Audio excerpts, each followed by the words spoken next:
3월 18일 수요일 새벽 예배를 우리 함께 하나님께 올려드리겠습니다. 우리 찬송가 314장 내 구주 예수를 더욱 사랑 함께 찬양하겠습니다.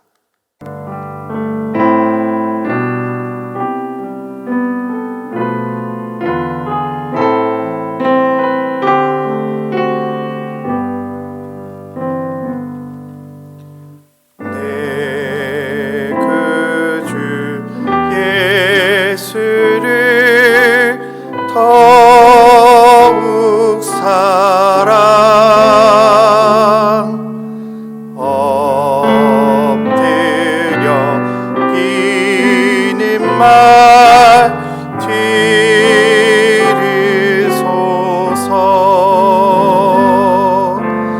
내 진정 소원이 내 구주 예수를 더욱 사랑 더욱 사랑. 이전엔 세상 나 기뻤어도 지금 내 기쁨을 오직 예수 다만 내 비는 말 내 구주 예수를 더욱 사랑 더욱 사랑. 이 세상 떠날 때 찬양하고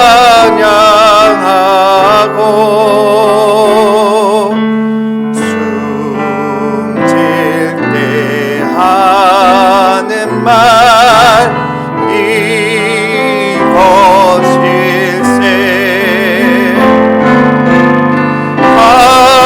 다만 내 비는 말 내 구주 예수를 더욱 사랑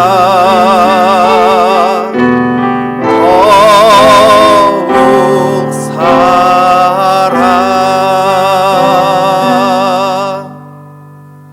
아멘. 하나님, 오늘 저에게 주신 말씀은 요한복음 21장 15절에서 21절까지 말씀입니다. 요한복음 21장 15절에서 25절 말씀입니다. 우리 함께 읽도록 하겠습니다.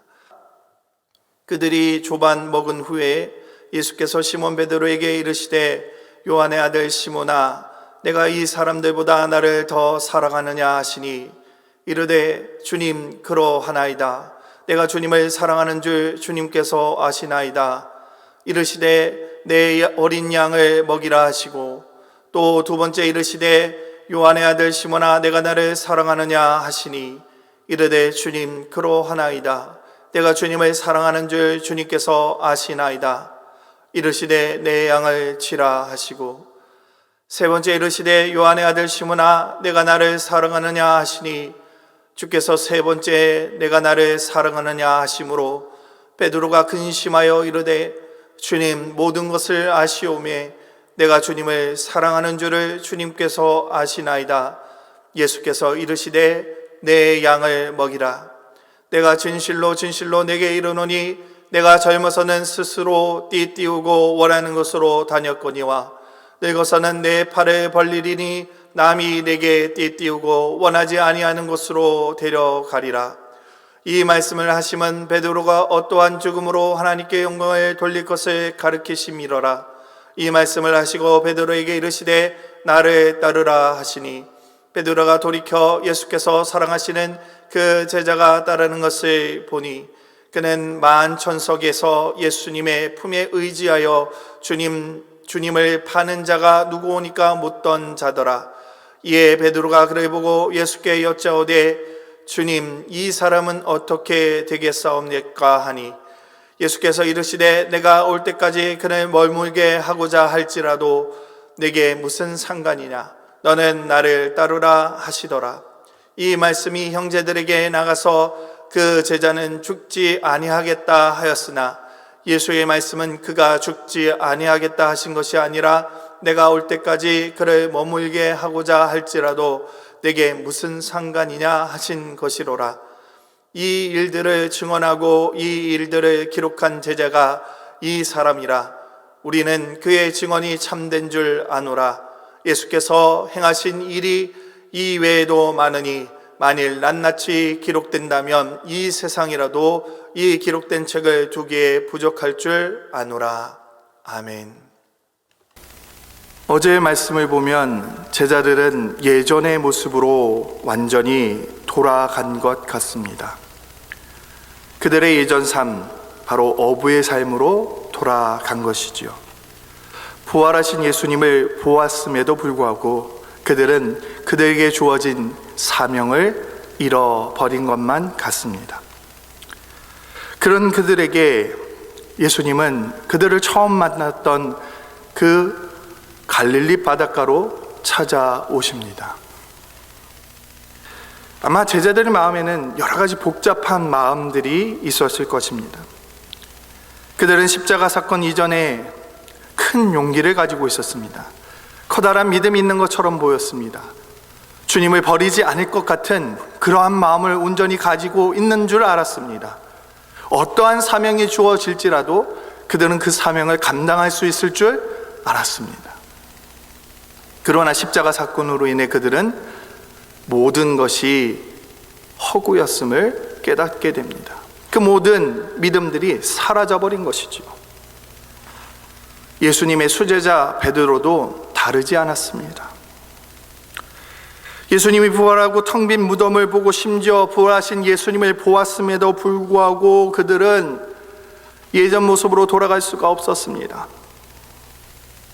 왜냐? 그들 마음 가운데는 이러한 생각들이 가득 차 있었기 때문입니다. 내가 과연 예전처럼 예수님을 사랑할 수 있을까? 예수님이 나를 온전히 용서해 주실 수는 있을까?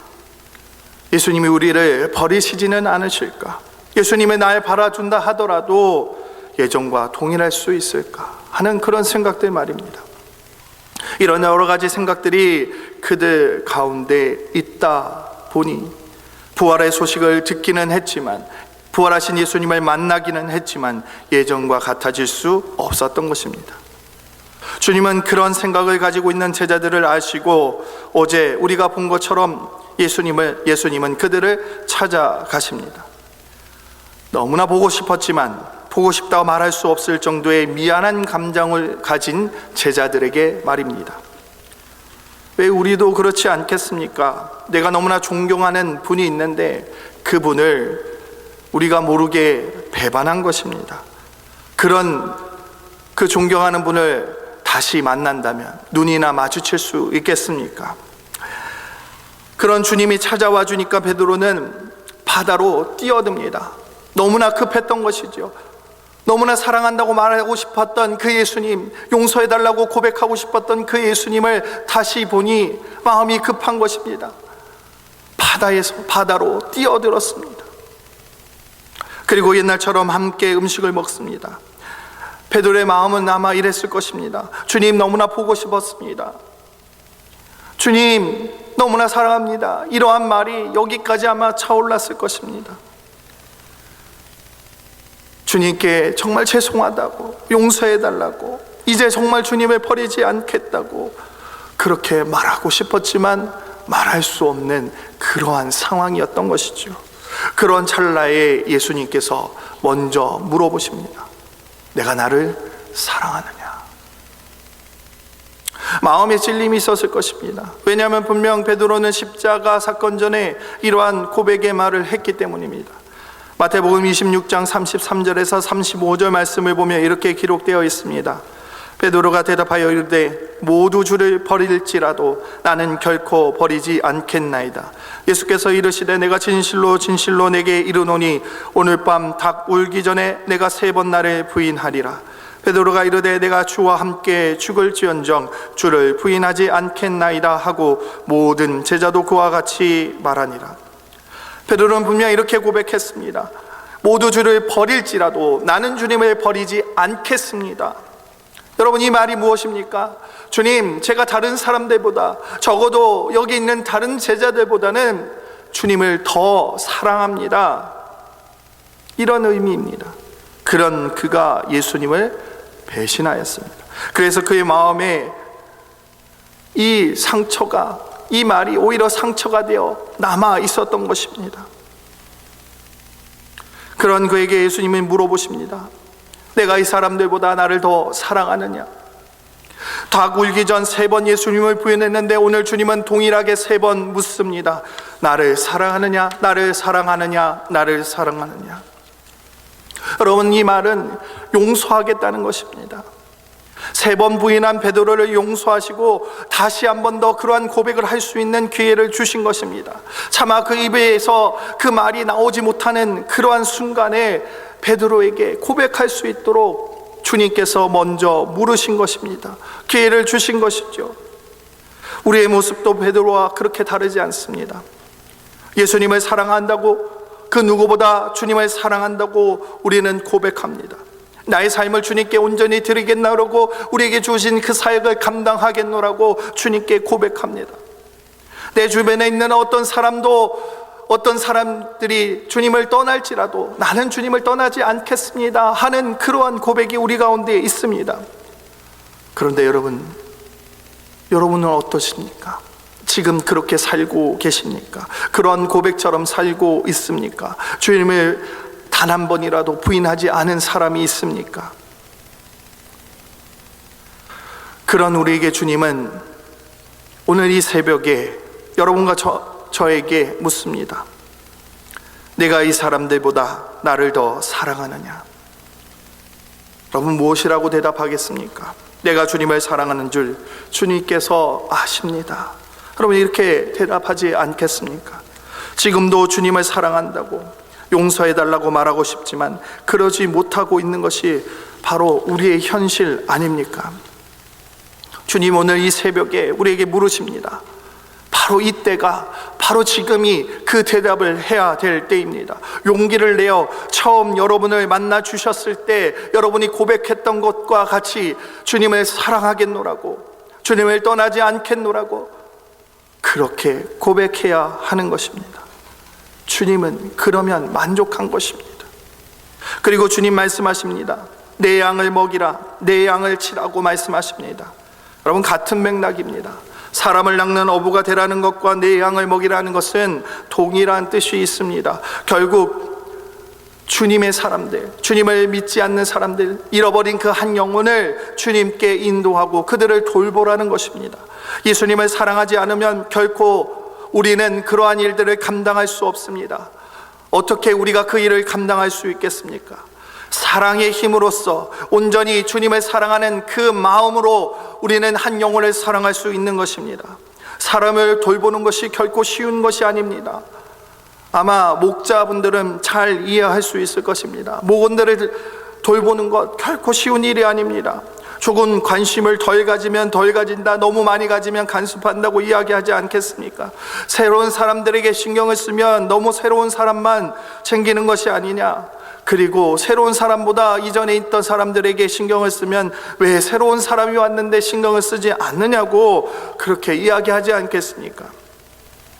사실 사람을 돌본다는 것이 정말 어려운 것이지요. 그래서 이런 말도 있지 않습니까? 옛말에 아이를 돌보기를 원하느냐 아니면 밭일을 하길 원하느냐 하면 모두가 다 아이를 돌보는 것보다 밭일을 하겠다고 이야기한다고 하지 않겠습니까? 그만큼 어려운 것이지요. 그러니 사랑 없이 돌보려 하면 그것이 되어지겠습니까? 지칠 수밖에 없는 것입니다.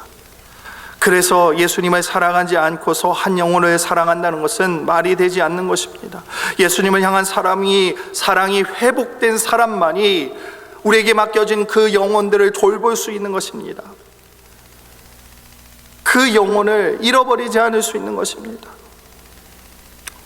여러분, 우리에게는 사명이 있습니다. 주님이 주신 사명이 있습니다. 바로 물고기를 낚는 것이 아니라 사람을 낚는 그러한 사명이 우리에게 있습니다. 그 사명을 감당하기 위해서는 주님과의 그 사랑을 먼저 회복해야 하는 것입니다. 주님과의 사랑이 회복되지 않고서는 우리가 그 사명을 감당할 수 없는 것입니다. 때로는 우리가 지치고 이 세상 일로 실망하여 넘어져 주님을 떠날 때, 주님을 사랑한다고 고백하였지만 주님을 떠나지 않을 것이라고 고백하였지만 우리의 삶의 문제로 인해서 주님을 떠났을 때 주님은 다시 우리에게 물으십니다. 내가 나를 사랑하느냐? 여러분, 이 회복이 없다면, 주님의 이 말씀에 우리가 고백하지 않는다면 우리는 결코 주님이 우리에게 주셨던 그 사명, 사람을 낚는 업, 그리고 다시 한 번 더 확인시켜 주시는 그 사명, 우리에게 주신 그 양을 돌보는 그 일을 감당할 수 없습니다. 온라인 예배를 드리고 있는 우리 만나의 모든 식구들이 주님의 그 음성을 듣기를 원합니다. 다시 한번 찾아오셔서 동일하게 물으시는 그 주님의 음성, 내가 나를 사랑하느냐? 여러분, 이러한 회복, 주님을 사랑하는 그 마음의 회복이 있을 때 우리에게 주어진 사명을 우리는 감당할 수 있는 것입니다. 여러분, 이 새벽에 그 음성을 듣기를 소망하고 주님께 온전한 고백, 참아할 수 없었던 우리 마음의 그 고백을 베드로와 같이 온전히 할 수 있기를 간절히 소망합니다. 우리 함께 기도하겠습니다. 기도하실 때 우리 네 가지를 놓고 기도하겠습니다. 예수님을 향한 사랑의 회복이 있기를 위해, 그리고 코로나19로 인해 고통당하고 있는 이들을 위해, 우리가 살아가고 있는 LA에 이 코로나 바이러스가 더 퍼지지 않기를 위해, 코로나19로 인해 우리의 신앙생활이 무너지지 않기를 위해 여러분 함께 기도하시기 바랍니다. 우리 함께 기도하겠습니다.